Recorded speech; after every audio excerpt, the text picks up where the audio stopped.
ফুল মানে পবিত্রতা, প্রতীক শুভ্রতার।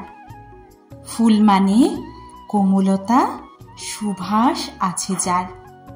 ফুলের পানে মোহ জাগে, অন্তরে লিপ্সা, তবু তার মাঝেই বিরাজমান সকল শুদ্ধতা।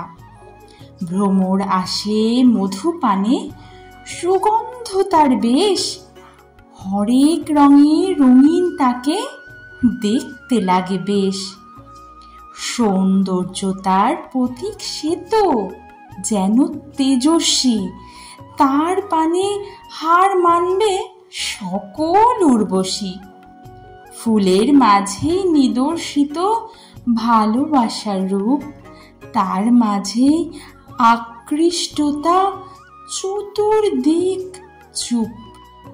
ফুলের অনেক গুণের সাথে উপাচারও আছে, তাই তো তার হয় তুলনা সকল ভালোর কাছে।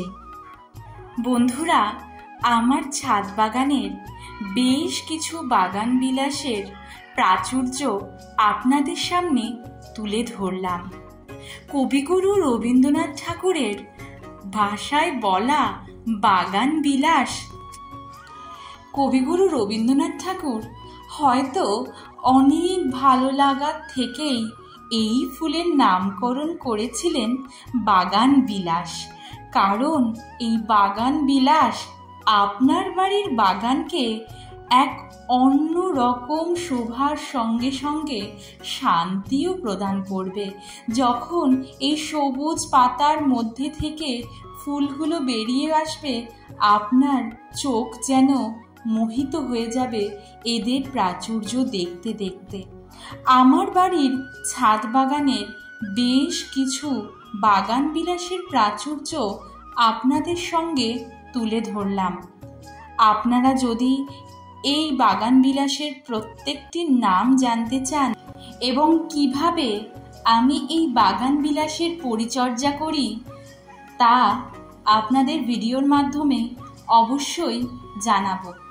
আপনারা যদি জানতে চান অবশ্যই কিন্তু আমাকে কমেন্ট সেকশনে জানান। আর যদি আজকের এই ভিডিওটা ভালো লেগে থাকে অবশ্যই লাইক, কমেন্ট অ্যান্ড শেয়ার করতে ভুলবেন না। আর এভাবেই পাশে থাকুন। দেখা হচ্ছে নতুন আর একটা ভিডিওতে।